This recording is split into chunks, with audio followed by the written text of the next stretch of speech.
Comedy एक ऐसी विधा है जो हर किसी के बस की बात नहीं, लेकिन हिंदी सिनेमा में कई ऐसे कॉमेडियन भी रह चुके हैं जिन्होंने कॉमेडी को ऐसे अंदाज में पेश किया कि पूरा परिवार उसे देख और सुन सके। यानी अश्लीलता से दूर कॉमेडी भरपूर। हिंदी सिनेमा में भी एक ऐसा कॉमेडियन रहा जिसने अपनी साफ सुथरी कॉमेडी से हर किसी को एंटरटेन किया। एक ऐसा कॉमेडियन जो फिल्मों के हिट होने की गारंटी बन गया। एक ऐसा कॉमेडियन जो सिल्वर स्क्रीन पर रोता भी था तो दर्शक हंस हंस कर बेहाल हो जाते। भारत का शायद ही कोई सिने प्रेमी ऐसा होगा जिसे इनकी कॉमेडी पसंद ना आई हो। इनका नाम है लक्ष्मीकांत बेर्डे और ये जब तक जिंदा रहे हंसते और हंसाते रहे। लक्ष्मीकांत बेर्डे का जन्म 26 अक्टूबर 1954 को महाराष्ट्र के रत्नागिरी में हुआ। बचपन से ही इन्हें फिल्में देखने का शौक लग गया और फिल्में देखकर ये भी एक्टरों की नकल करने लगे। जब ये बड़े हुए तो इनका परिवार बॉम्बे यानी मुंबई शिफ्ट हो गया। परिवार बड़ा था और पिता एक छोटी सी नौकरी करने वाले इंसान। सो छोटी उम्र में ही लक्ष्मीकांत बेर्डे ने काम करना शुरू कर दिया। इन्होंने लॉटरी टिकट्स बेचना शुरू कर दिया। इसी दौरान अपने इलाके में होने वाले गणेश उत्सव में ये शौकिया तौर पर स्टेज ड्रामा में हिस्सा लेने लगे। इसका असर ये हुआ कि बचपन में इनके दिल में छिपी एक्टर बनने की ख्वाहिश फिर से जोर मारने लगी। पढ़ाई के दौरान स्कूल में भी ये नाटकों में हिस्सा लेने लगे और वहाँ इन्हें इनकी एक्टिंग के लिए अवार्ड्स भी दिए गए। बस फिर क्या था, लक्ष्मीकांत ने तय कर लिया कि अब तो वो हर हाल में एक्टर ही बनेंगे। एक्टर बनने के अपने सपने को पूरा करने के लिए लक्ष्मीकांत ने मराठी साहित्य संघ नाम की एक प्रोडक्शन कंपनी में नौकरी करना शुरू कर दिया। इसी कंपनी में नौकरी के दौरान इन्होंने कुछ नाटकों में साइड रोल करने शुरू कर दिए। लक्ष्मीकांत को पहली सफलता मिली मराठी नाटक तूर तूर से।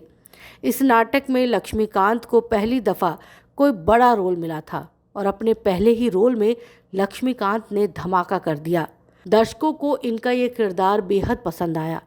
इसी नाटक के बाद लक्ष्मीकांत को कुछ मराठी फिल्मों में काम करने का मौका मिला, लेकिन फिल्मों में पहली दफ़ा लक्ष्मीकांत को सफलता मिली 1985 में रिलीज़ हुई फिल्म धूम धड़ाका से। इस फिल्म ने तो मानो लक्ष्मीकांत की किस्मत ही बदल कर रख दी। लक्ष्मीकांत की कॉमिक टाइमिंग को लोगों ने बहुत पसंद किया। इसके अगले ही साल लक्ष्मीकांत की एक और फिल्म आई जिसका नाम था दे दनादन। ये फिल्म भी मराठी फिल्म थी और इस फिल्म ने भी ज़बरदस्त सफलता हासिल की। एक बार फिर लक्ष्मीकांत ने लाखों सिने प्रेमियों को अपना फ़ैन बना लिया। लक्ष्मीकांत अब स्टार बन चुके थे। उनके पास ना तो काम की कोई कमी थी और ना ही दौलत और शोहरत की। महाराष्ट्र में लोग इन्हें प्यार से लक्ष्य कहकर पुकारने लगे।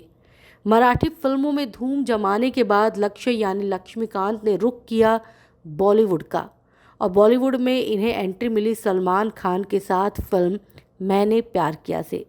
इस फिल्म ने जहां सलमान खान को उस समय एक नया बॉलीवुड स्टार बना दिया, तो लक्ष्मीकांत के रूप में बॉलीवुड को एक ऐसा कॉमेडियन भी मिल गया जो दिखने में तो भोंदू सा था, लेकिन उसकी हर बात पर हंसी आती थी।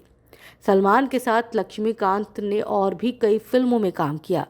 फिल्म हम आपके हैं कौन में लक्ष्मीकांत ने नौकर के अपने किरदार को इस तरह जिया कि एक बड़ी स्टार कास्ट वाली इस फिल्म में भी लक्ष्मीकांत अपनी दमदार मौजूदगी दर्ज कराने में कामयाब रहे। इसके बाद कई हिंदी फिल्मों में लक्ष्मीकांत ने नौकर का किरदार निभाया, जैसे साजन, अनाड़ी और बेटा। अगर आपने बेटा और अनाड़ी फिल्म देखी होगी तो आप भी इस बात से इनकार नहीं कर पाएंगे कि अगर लक्ष्मीकांत की जगह उन किरदारों में कोई और कलाकार होता तो शायद हमें वो शानदार अदाकारी देखने को ना मिल पाती। बात अगर लक्ष्मीकांत की निजी ज़िंदगी की करें तो इन्होंने 2 शादियां की थी। इनकी पहली पत्नी थी एक्ट्रेस रूही बेर्डे और उनसे इनकी शादी चल नहीं पाई और साल 1995 में इनका और रूही का तालाक हो गया। इसके कुछ सालों बाद लक्ष्मीकांत ने एक्ट्रेस प्रिया अरुण से शादी कर ली। प्रिया अरुण वही एक्ट्रेस हैं जिन्होंने इनके साथ हम आपके हैं कौन और बेटा फिल्म में नौकरानी की भूमिका निभाई थी। प्रिया अरुण से इनके 2 बच्चे हैं, बेटा अभिनय बेर्डे और बेटी स्वानंदी बेर्डे। इनका बेटा अभिनय बेर्डे भी इन्हीं की तरह मराठी फिल्मों में एक्टर है और इनकी बेटी भी फिल्मी पर्दे पर दस्तक देने को तैयार है। लक्ष्मीकांत की जिंदगी की कहानी किसी प्रेरणा से कम नहीं। एक मामूली से घर के बच्चे ने अपनी प्रतिभा के दम पर खुद की अलग पहचान बनाई और लोगों के दिलों में खास जगह बनाई। लेकिन कहते हैं ना कि हर कहानी का एक अंत होता है। लक्ष्मीकांत की इस कहानी का भी अंत आ गया। 16 दिसंबर 2004 किडनी की बीमारी से लड़ रहे लक्ष्मीकांत के शरीर ने आखिरकार हार मान ली और लक्ष्मीकांत इस दुनिया से हमेशा हमेशा के लिए रुखसत हो गए।